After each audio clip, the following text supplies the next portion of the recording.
얼마 전 친구한테 이런 연락을 받았어요. 요소수 때문에 마트 기웃거리는 게 일상이 됐다고요. 요소수 대란 때문에 차가 언제든 멈출 수 있다는 게 실감이 되니까 작은 소모품들까지 꼼꼼하게 챙기고 있다고 하네요. 그런데 이런 요소수 대란 같은 일들이 우리 부모님 세대에도 있었다고 합니다.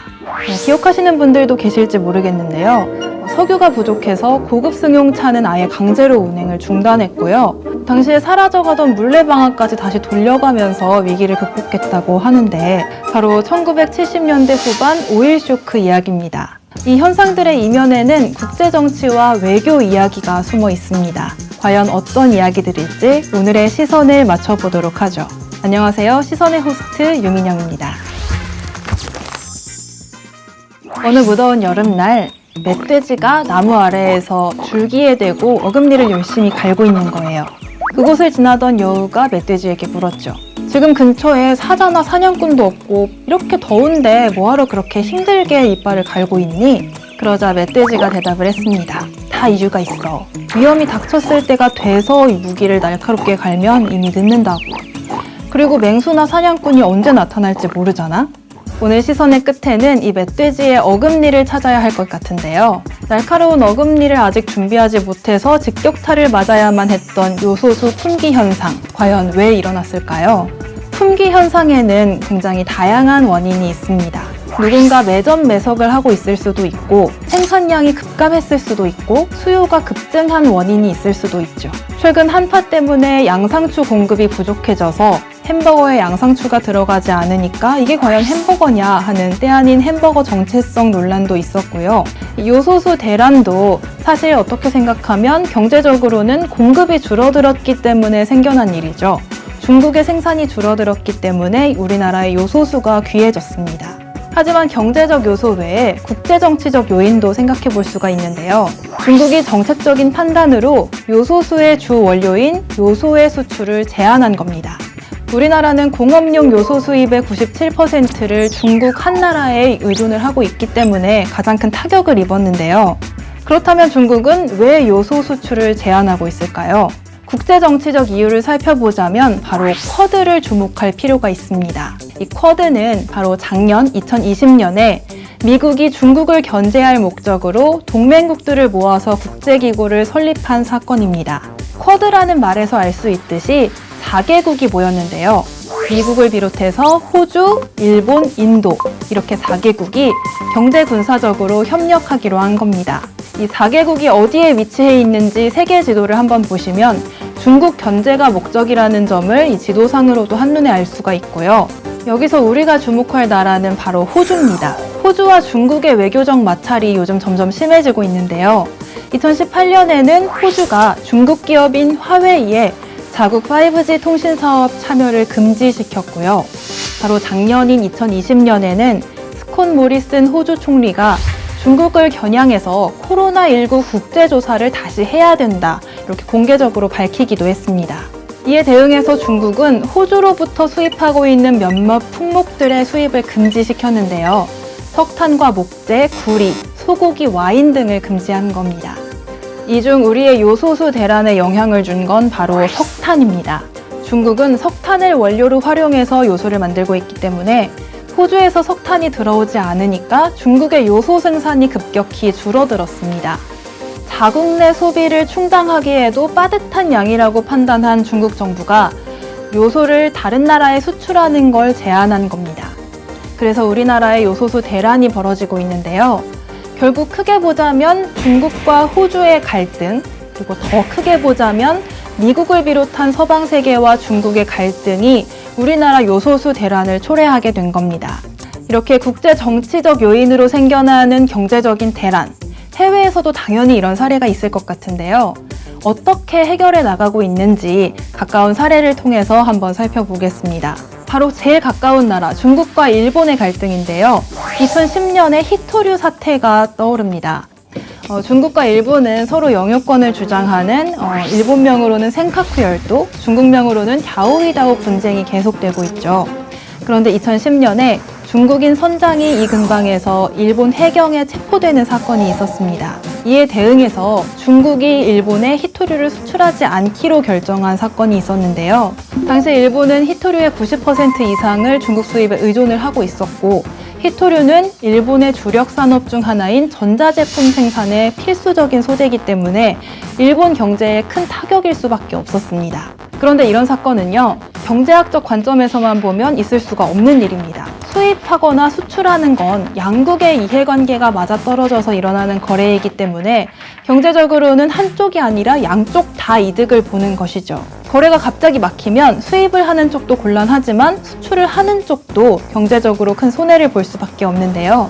예를 들어서 만약에 정책적으로 붕어빵을 갑자기 못 팔게 하면 붕어빵을 좋아하시는 소비자분들도 큰 손해를 보겠지만 붕어빵을 판매하시는 분들도 경제적인 큰 타격을 입겠죠. 하지만 국제정치의 논리에서는 이런 손해를 감수하면서까지 수출이나 수입을 금지하는 일들이 벌어집니다. 경제의 논리, 숫자의 논리가 아니라 국민 감정이나 국제정치적 패권의 논리가 작용을 하는 거죠. 따라서 이런 대란의 해결책도 경제적 해법뿐만 아니라 외교적 해법을 함께 찾아야 합니다. 히토류 수입이 90%가 중국에서 들어오고 있었는데요.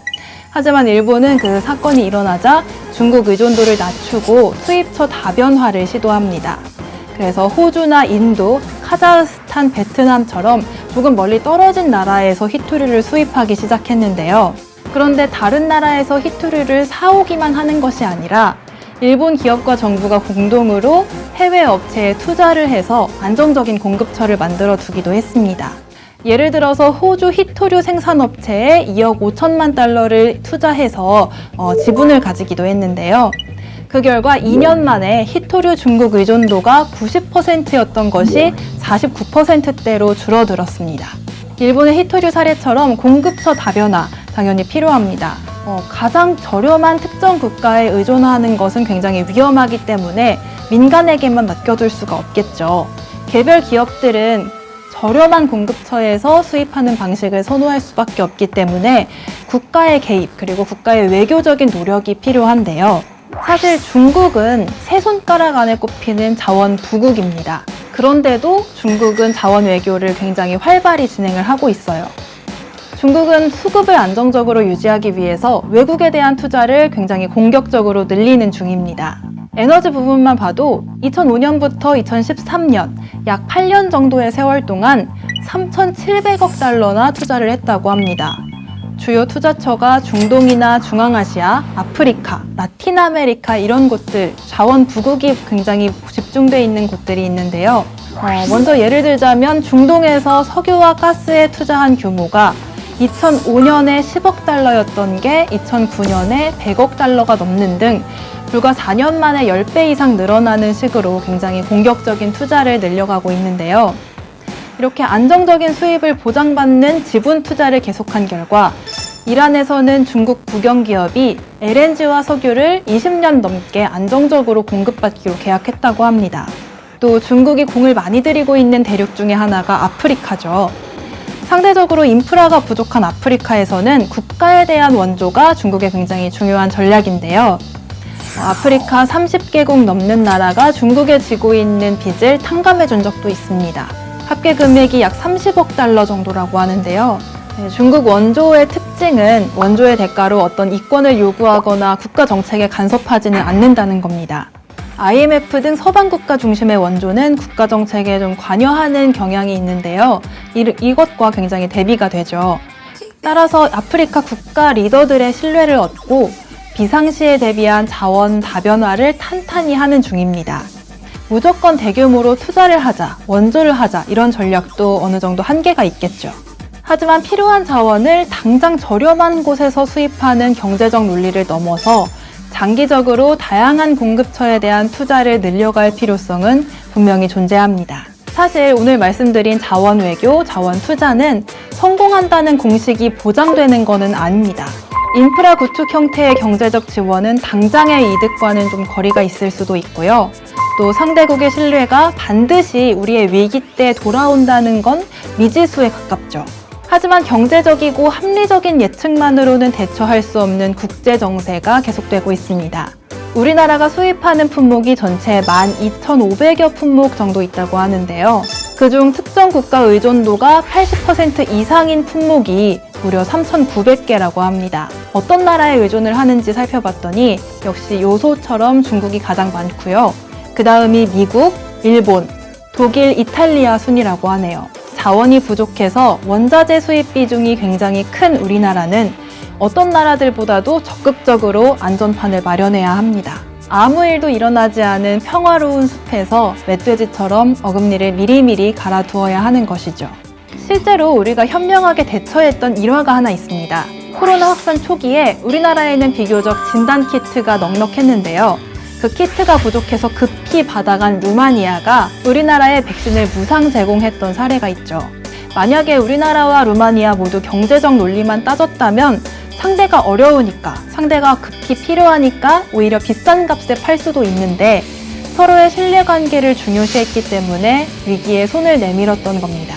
국제정세는 냉혹하다, 이런 말을 흔히 많이 하는데요. 국제질서에는 국제법이 있긴 하지만 강대국에게는 그 국제법을 강제할 힘도 없다. 사실상 법이 없는 거나 마찬가지다. 이런 이야기도 많이 하죠. 실제로 강자의 논리가 지배하는 게 외교이고 국가 간 갈등에서 패배하지 않으려면 힘을 키우는 수밖에 없다는 시각이 분명히 존재합니다. 하지만 반대로 어떤 나라에든 위기도 있고 서로 필요한 것이 있기 때문에 서로의 필요를 협력을 통해 채워나가며 갈등을 줄일 수 있다는 시각도 존재합니다. 다양한 나라와의 관계 구축을 통해서 우리의 위기를 대비해 나가고 또 상대 국가에게도 그런 존재가 되어줄 수 있는 외교적 정책을 기대합니다.